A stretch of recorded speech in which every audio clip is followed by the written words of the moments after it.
دوستو، لوگوں میں یہ بات بہت ہی زیادہ مشہور ہے کہ رمضان میں مرنے والا سیدھا جنت میں جاتا ہے۔ تو آج کی اس ویڈیو میں ہم آپ کو بتائیں گے کہ کیا رمضان میں مرنے والا سیدھا جنت میں جاتا ہے، اور دوستو ساتھ ہی ساتھ ہم آپ کو یہ بھی بتائیں گے کہ حضرت علی رضی اللہ تعالی عنہ نے فرمایا کہ 7 باتیں اپنی بیوی کو زندگی میں بھول کر بھی مت بتانا۔ تو وہ 7 باتیں کون کون سی ہے وہ بھی اس ویڈیو میں ہم آپ کو بتائیں گے، اور آخر میں ہم بات کرنے والے ہیں 10 ایسی عورتوں کے بارے میں جن کے بارے میں حضرت علی رضی اللہ تعالی عنہ نے فرمایا کہ یہ 10 عورتیں اللہ تبارک و تعالی کو پسند نہیں ہے، یعنی کہ یہ 10 قسم کی عورتوں کو اللہ تبارک و تعالی پسند نہیں فرماتا ہے۔ تو دوستو یہ ویڈیو بہت ہی زیادہ پیاری ہونے والی ہے، اس لیے آپ سے گزارش ہے کہ اس ویڈیو کو آخر تک ضرور دیکھیے گا۔ پیارے دوستو، لوگوں میں یہ بات بہت ہی زیادہ مشہور ہے کہ جس کی موت رمضان المبارک میں ہوتی ہے، یعنی جس کا انتقال رمضان میں ہو جاتا ہے تو وہ سیدھا جنت میں جاتا ہے۔ لیکن ہم آپ کو بتا دیں کہ حدیث پاک میں یہ واضح طور پر نہیں بتائی گئی ہے کہ جو شخص رمضان کے مہینے میں انتقال کر جائے تو وہ سیدھا جنت میں جائے گا۔ ہاں، یہ ضرور ہے کہ 3 لوگوں کے لیے جنت کی بشارت ہے۔ حضرت عبداللہ بن عباس رضی اللہ تعالی عنہ سے روایت ہے کہ ہمارے پیارے نبی حضرت محمد صلی اللہ علیہ وسلم نے ارشاد فرمایا کہ جس کو رمضان کے اختتام کے وقت یعنی آخری وقت میں موت آئے تو وہ جنت میں داخل ہوگا۔ جس کی موت عرفہ کے دن یعنی 9 ذی الحجہ کو یعنی 9 ذی الحجہ کے ختم ہوتے وقت آئے تو وہ بھی جنت میں داخل ہوگا، اور جس کی موت صدقہ دیتے وقت آئے تو وہ بھی جنت میں داخل ہوگا۔ پیارے دوستو، اس کے علاوہ حضرت عائشہ صدیقہ رضی اللہ تعالی عنہا سے روایت ہے کہ ہمارے نبی حضرت محمد صلی اللہ علیہ وسلم نے ارشاد فرمایا کہ جس کا روزے کی حالت میں انتقال ہو تو اللہ تبارک و تعالی قیامت تک اس کو روزوں کا ثواب عطا فرماتا رہے گا، اور جو رمضان میں انتقال کر جاتا ہے اگر وہ اپنا ایمان بچا کر لے گیا ہے یعنی اسلام پر اس کی موت ہوئی ہے تو اس سے قبر میں سوال و جواب نہیں ہوں گے، قبر میں اس کے اوپر عذاب نہیں ہوگا، اور اللہ تبارک و تعالی میدان حشر میں اس کے ساتھ آسانی فرمائے گا۔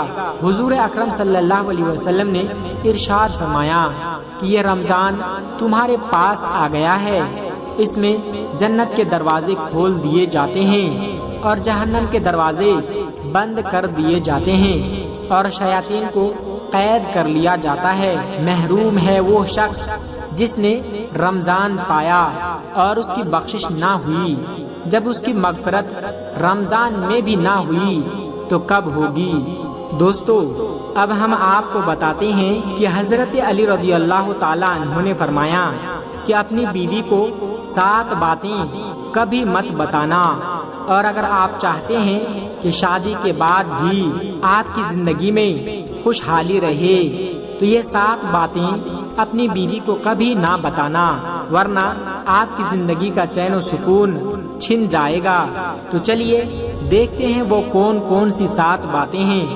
دوستو، ایک شخص حضرت علی رضی اللہ تعالی عنہ کی خدمت میں آیا اور عرض کرنے لگا کہ یا علی، میری ابھی شادی ہوئی ہے، تو آپ مجھے بتا دیجئے کہ شوہر کو اپنی بیوی کے سامنے کون کون سی باتوں کا خیال رکھنا چاہیے جس سے میاں بیوی کے تعلقات خراب نہ ہو اور ہم دونوں کی زندگی میں پیار اور محبت باقی رہے۔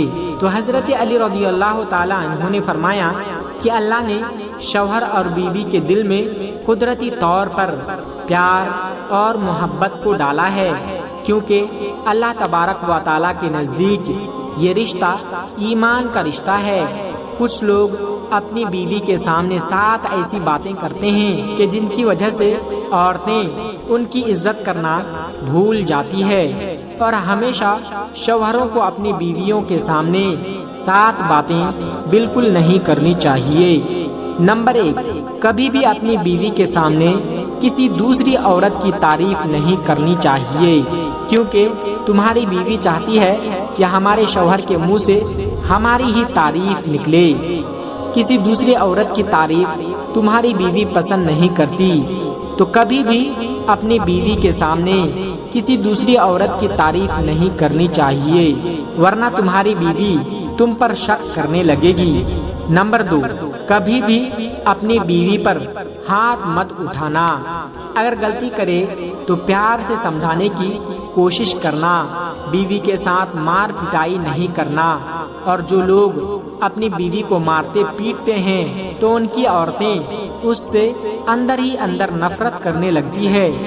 نمبر 3، کبھی بھی اپنی بیوی کے سامنے کسی پریشانی اور مشکل کی وجہ سے رونے کی کوشش نہ کرنا، کیونکہ ہر عورت یہ چاہتی ہے کہ میرا شوہر بہت بہادر اور طاقتور رہے، تاکہ وہ ہر پریشانی و مشکل میں ہمارا بچاؤ کر سکے اور ہماری حفاظت کر سکے۔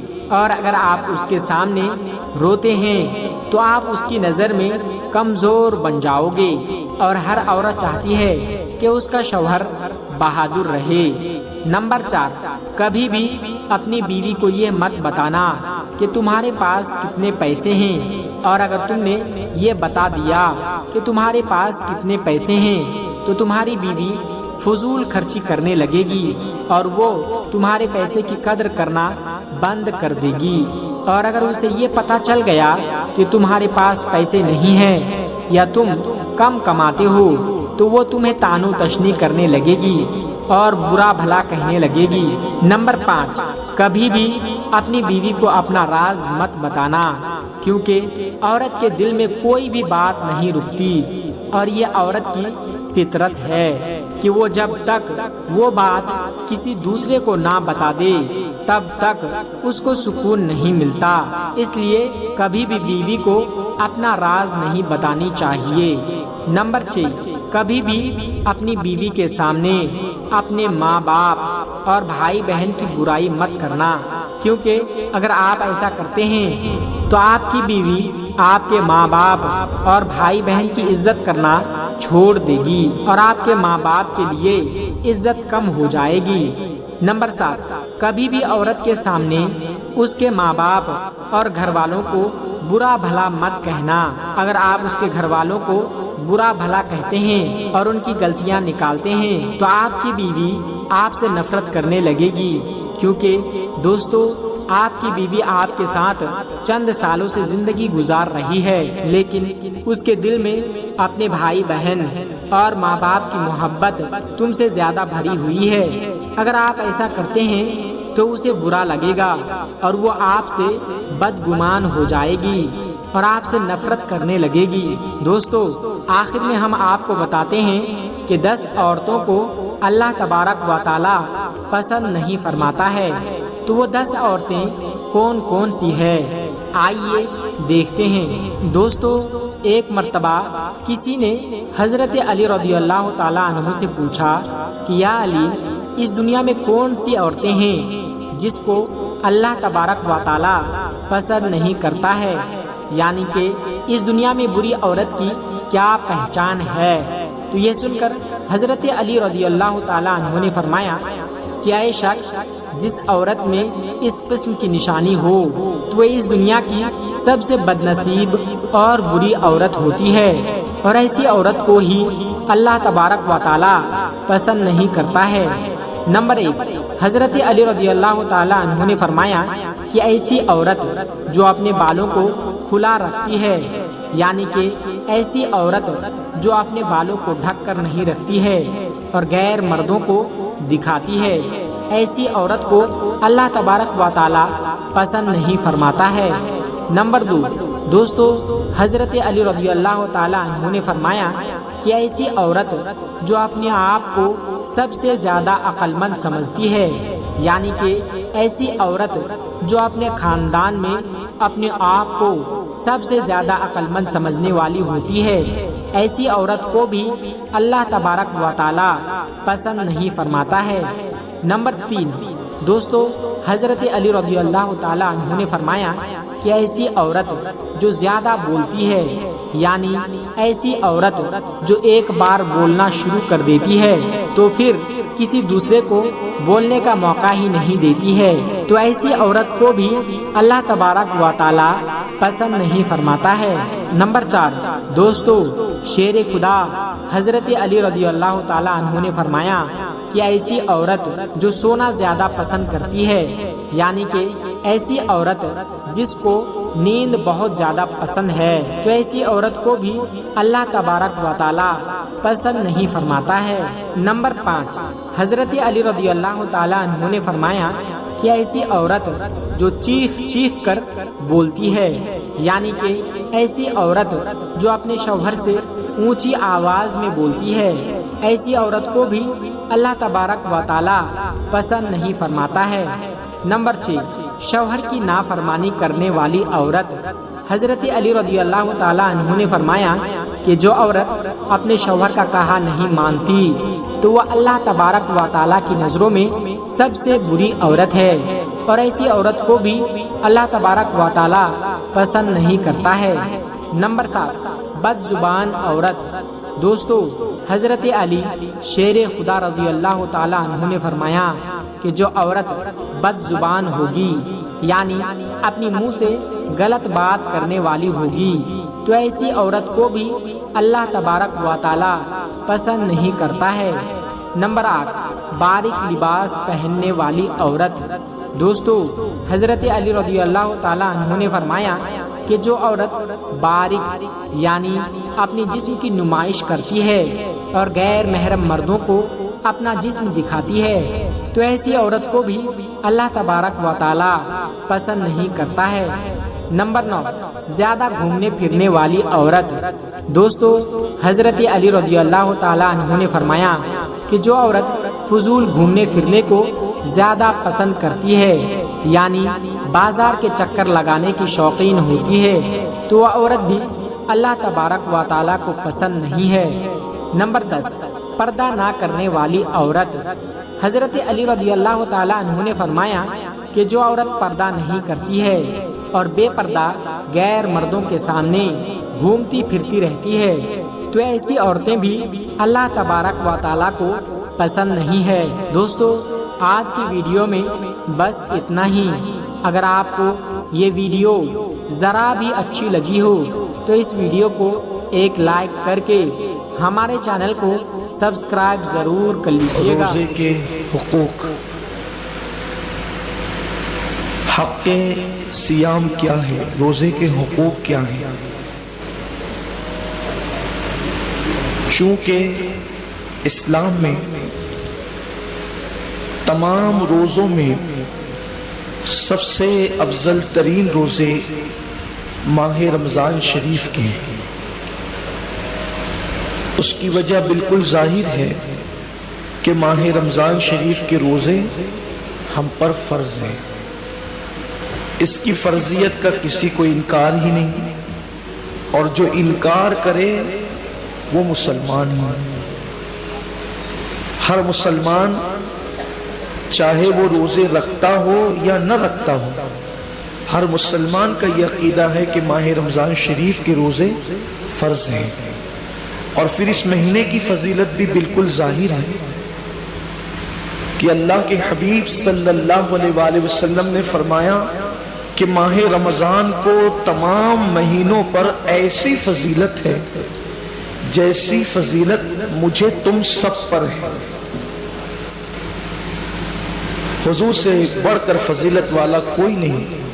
تو بالکل صاف یہ بات ہمیں معلوم ہو رہی ہے کہ ماہ رمضان سے افضل ترین کوئی مہینہ نہیں، بلکہ اس ماہ مبارک کے بارے میں تو یہ بھی کہا گیا کہ یہ مت کہو کہ رمضان آیا اور رمضان چلا گیا، رمضان میں یہ کریں گے، رمضان میں وہ کریں گے، بلکہ یہ کہو کہ ماہ رمضان آیا، ماہ رمضان گیا، رمضان المبارک میں ایسا ہوا، یعنی اس کا نام ایسے ہی مت لو کہ رمضان آیا رمضان، اس کا نام احترام سے ماہ رمضان آیا، رمضان المبارک آیا، رمضان کریم آیا، یعنی اس کا ادب اللہ کے حبیب صلی اللہ علیہ وآلہ وسلم نے، صحابہ نے اور امت کے اکابرین نے ہمیں سکھایا۔ اور پھر اس کی وہ پہلی رات جس میں آسمانوں کے دروازے کھلتے ہیں، آپ نے کثرت سے سنا ہے، صرف میں اشارے دے کر اپنے عنوان کی طرف آپ کو لے جانا چاہتا ہوں کہ آسمان کے دروازے کھلتے ہیں، رحمتوں کے دروازے کھلتے ہیں، جنت کے دروازے کھلتے ہیں۔ 1 سال تک اہتمام ماہ رمضان میں، ماہ رمضان کے اہتمام میں 1 سال تک جنت کو سجایا جاتا ہے، 1 سال تک جنت مزین کی جاتی ہے کہ ماہ رمضان شریف آنے والا، یعنی ہم تو عید کر کے چھٹیاں منا لیے ہوتے ہیں، لیکن اللہ کے معصوم فرشتے رمضان شریف کے جانے کے بعد آئندہ رمضان شریف کے لیے پھر اہتمام میں لگ جاتے ہیں اور جنت آراستہ کی جاتی ہے۔ یہی وہ ماہ مبارک ہے جس میں کوئی خوش نصیب مسلمان کا انتقال ہو جائے تو وہ قبر کے عذاب سے بچ جاتا ہے اور وہ قبر کی تکالیف سے بچ جاتا ہے، قبر کے حساب و کتاب سے بچ جاتا ہے، اور میں اللہ کی ذات سے امید کرتا ہوں کہ وہ قیامت کے حساب و کتاب سے بھی محفوظ ہو جائے کہ جو اس ماہ مبارک میں انتقال کرے۔ اب بتائیں، جب اس ماہ مبارک کی برکتیں ہیں کہ اگر کوئی نفل پڑھے تو فرض کا ثواب ملے، کوئی فرض پڑھے تو 70 فرائض کے برابر اللہ ثواب عطا فرمائے، اگر کوئی صدقہ 1 روپیہ دے تو 70 روپے اللہ اس کو صدقہ کرنے کا ثواب عطا کرے، یعنی نیکیاں بڑھ رہی ہے، اجر بڑھ رہا ہے، ثواب بڑھ رہا ہے۔ اور پھر اس کی راتیں بے مثال، اس کے دن بے مثال، ہر ساعت دعائیں قبول ہو رہی ہے، بستر پہ سو رہے ہیں تو بستر مغفرت کی دعا کر رہا ہے، کپڑے پہن رہے ہیں تو کپڑے مغفرت کی دعا کر رہے ہیں، دسترخوان پر افطار کے وقت بیٹھ رہے ہیں تو دسترخوان دعا کر رہا ہے، فرشتے ہماری دعاؤں پہ آمین کہہ رہے ہیں، فرشتے ہمارے لیے مغفرت کی دعائیں کر رہے ہیں، اللہ کی رحمتوں کی چھما چھم بارش ہے، یعنی اس کی فضیلت بیان ہی نہیں ہو سکتی۔ حضور علیہ السلام نے بس اتنا کہہ کر امت کے عقل مندوں کو بتا دیا کہ ماہ رمضان کیا ہے۔ آقا علیہ السلام فرماتے ہیں، جس کو ماہ رمضان کی فضیلت اور اہمیت پتہ چل گئی وہ تمنا کرے گا کہ کاش پورے سال کو رمضان شریف کر دیا جائے، یعنی مہینہ رمضان شریف کا نو بلکہ سال ہی رمضان شریف میں تبدیل ہو جائے۔ اس کی برکتیں یہ ہیں۔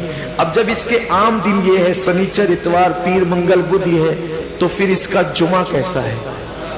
پھر اس کا جمعہ کیسا ہے؟ جیسے ہی جمعرات کا سورج غروب ہوتا ہے اور جمعہ کا چاند گویا طلوع ہوتا ہے، ہر سیکنڈ، ہر لمحہ 60,000 جہنمیوں کی مغفرت کی جاتی ہے، یعنی ایسے لوگ جن کے نام جہنم کے رجسٹر میں لکھ دیے گئے، یہ جہنم میں جائے گا، یہ جہنم میں جائے گا، یہ جہنم، ایسے لوگوں کو اللہ کہتا ہے انہیں بخش دیا، انہیں بخش دیا۔ کتنے لوگ؟ ایک لمحے میں 60,000 لوگ۔ اب وہ پورے غروب سے لے کر غروب تک کتنے گھنٹے ہوتے ہیں؟ 24 گھنٹے۔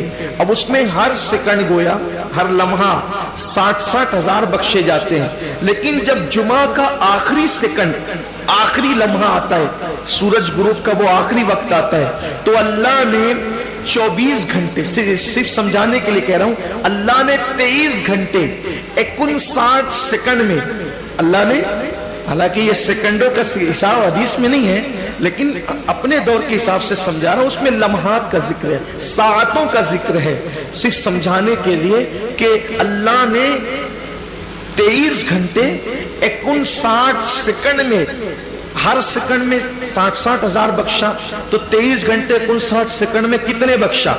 تو جب آخری سیکنڈ، آخری ساعت آتی ہے وہ افطار کی، جمعہ کی، تو جتنے 23 گھنٹے 59 سیکنڈ میں بخشے گئے ان کی تعداد کے برابر آخری سیکنڈ میں بخش دیے جاتے ہیں۔ کتنی بڑی بات ہے، میں سمجھتا ہوں کوئی بچتا ہی نہیں ہوگا بخشش سے۔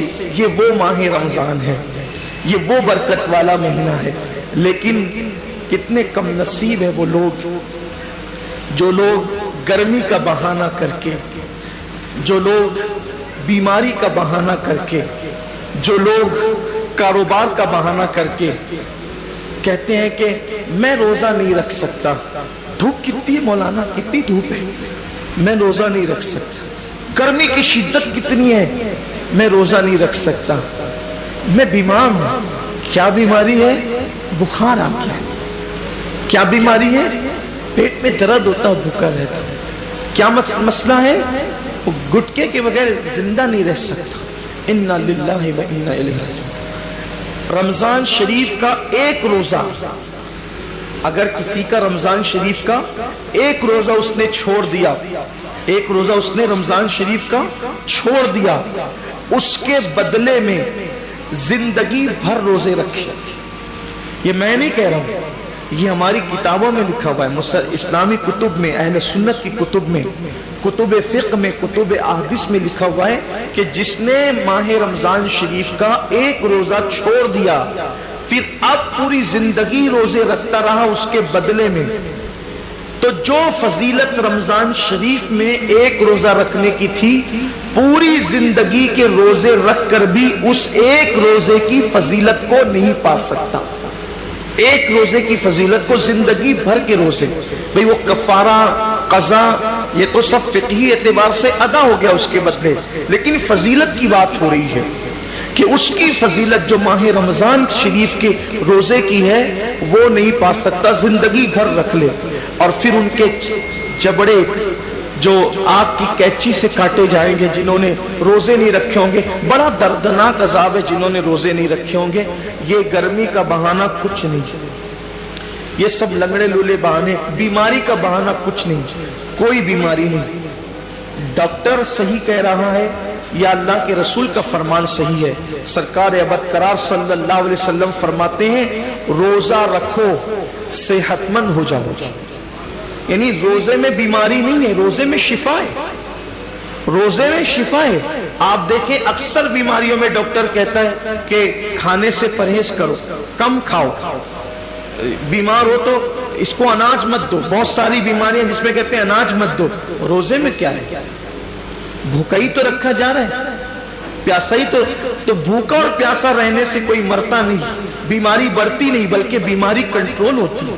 بلکہ اللہ عز و جل نے انسان کے جسم میں ایسی چیزیں پیدا کی ہے کہ جب وہ بھوکا رہتا ہے، صرف بھوکا رہتا ہے، تو بھوک کے وقت تو وہ کچھ مخصوص مادے نکلتے ہیں جو انسان کی صحت کے لیے بے پناہ مفید ہے اور اس سے کوئی بیماری نہیں ہے.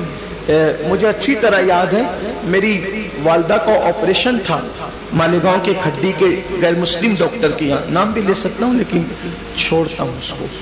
تو اس کے یہاں تو میں جب آپریشن کا بل پیڈ کرنے کے لیے گیا تو اس نے مجھے جب وہ چائے پیش کی تو میں نے سوچا کہ کہیں اس کا دل نہ دکھ جائے، تو مجھے کہنا پڑا کہ میں روزے سے ہوں. وہ کہا کہ رمضان شروع ہو گیا. میں نے کہا یہ رمضان کے روزے نہیں ہیں، یہ 13, 14 اور 15 مہینے کے جو 3 روزے ہمارے نبی پروفیٹ محمد صلی اللہ علیہ وآلہ وسلم رکھا کرتے تھے تو ہم لوگ بھی رکھتے. تو سب تو نہیں رکھتے. میں نے سب نہیں رکھتے کیونکہ وہ ضروری بھی نہیں ہے، فرض و واجب نہیں ہے رمضان شریف کی طرح، لیکن یہ سنت ہے اور یہ ایسی سنت ہے کہ سفر میں بھی حضور علیہ السلام اس کو نہیں چھوڑتے تھے. اور ہمارے نبی صلی اللہ علیہ وسلم نے فرمایا کہ جو یہ روزے رکھے گا تو اس کے چہرہ آخری دن قیامت کے دن 14ویں رات کی چاند کی طرح چمکے گا. آپ کی دعاؤں سے میری عادت ہے، مسلم ہو یا غیر مسلم ہو، جب بھی کوئی ملتا ہے ایسا تو پھر ہم اپنا سودا کھول کے بیٹھ جاتے ہیں کیونکہ ہر دکاندار چاہتا ہے نا کہ اپنا سودا بکے. تو اپنی عادت ہی ہے کہ بتا دے پھر اللہ کی مرضی. وہ اس کا چہرہ چمک اٹھا، یہ بات سن کر اس کا چہرہ چمک گیا.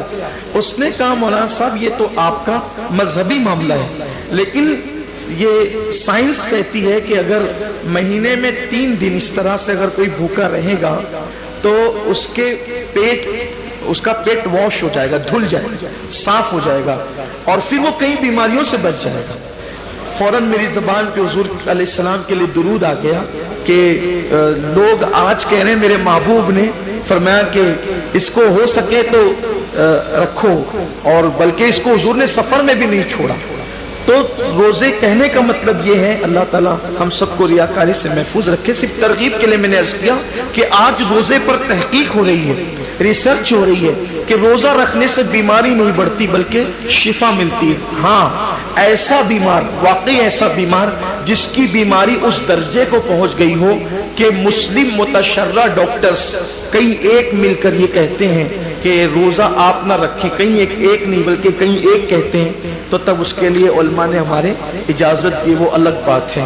لیکن یہ چھوٹی موٹی بیماریاں کہ سر درد ہو رہا ہے، پیٹ درد ہو رہا ہے، بخار آ گیا ہے، ایکسیڈنٹ ہو گیا، پیر میں چوٹ آ گئی ہے، ہاتھ ٹوٹ گیا ہے، ان بیماریوں کے اندر روزہ کیسے چھوڑے؟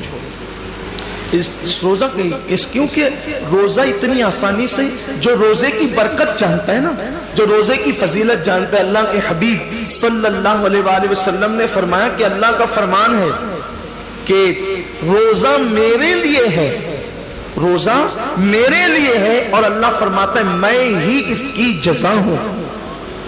روزہ میرے، یعنی ہر عمل کی جزا جنت ہو سکتی ہے، ہر عمل کی جزا جنت ہو سکتی ہے، روزے کی جزا ذات باری تعالیٰ